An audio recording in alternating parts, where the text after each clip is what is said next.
বাংলাদেশের মানুষের জীবনের নিরাপত্তা, সমাজের ন্যায় বিচার প্রতিষ্ঠার জন্য আমরা এক দফার সিদ্ধান্তে উপনীত হয়েছি।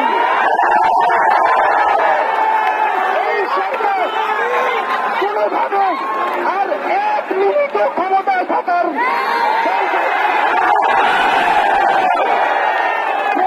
বলেছে গণভবনের দরজা খোলা আছে।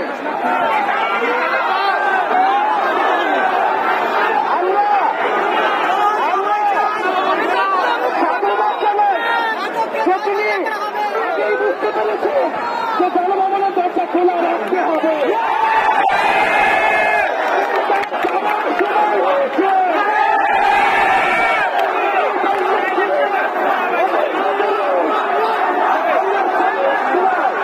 আমরা আপনাকে উৎখাত করার জন্য আসবো। বন্ধুগণ, আমরা খুবই স্পষ্ট কথা, শুধু শেখ হাসিনাকে পদত্যাগ করলেই হবে না। এই যে খুন, লুটপাট, দুর্নীতি এই দেশে হয়েছে তার বিচার হতে হবে। আমরা পদত্যাগ দিয়ে তাকে কোনো এক্সিট রুট দিতে চাই না।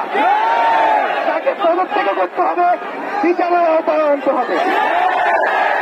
এবং শুধু শেখ হাসিনা নয়, পুরো মন্ত্রী পরিষদ, সরকার সবাইকে পদত্যাগ করতে হবে। এবং এই যে রেজিম, এই যে জাতীয়তাবাদী শাসন ব্যবস্থা, এটাকে বিরোধ করতে হবে।